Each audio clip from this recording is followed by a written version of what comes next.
glad we're not talking about like our actual workspaces, like physical workspaces, because mine is an absolute tip right now.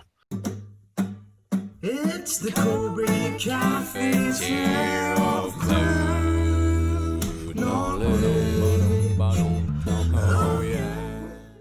Chrome Profile adds a layer of Chrome settings, extensions, bookmarks, and history to your Google account that allows you to have a consistent Chrome experience across all of your devices.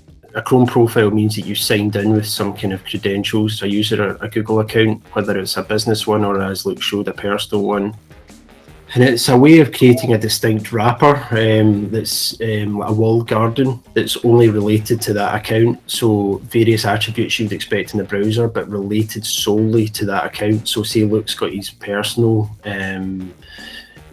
Google account. That means his internet history, his bookmarks, any extensions he's installed, anything to do with the sort of characteristics of using that account are completely distinct to that one, so you don't end up muddying the waters with his work account, like whether his search history is blended between work stuff and personal stuff. It's a complete walled garden just to do with his personal stuff. So then that also applies when it comes to his work. He's got the same walled garden with bookmarks and extensions that are suitable for his work. I've enabled the setting where I can continue where I left off. So it doesn't matter if I close my browser or if I turn my laptop off.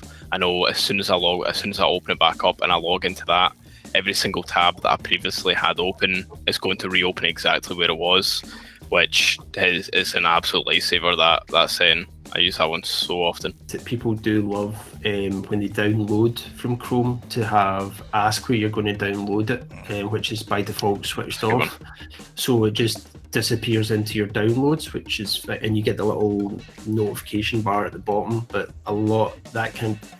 people aren't used to that workflow, so they get freaked out. So if you check the box in the setting to prompt and bring up the file browser to say, or browse to what folder you want to put it in, that often gives people a lot of comfort when they're new to this sort of workspace. If you right click in a tab, add to new group, this group feature is very cool, kind of halfway house. It's not as permanent as a bookmark, but it's like a little cluster of a workspace.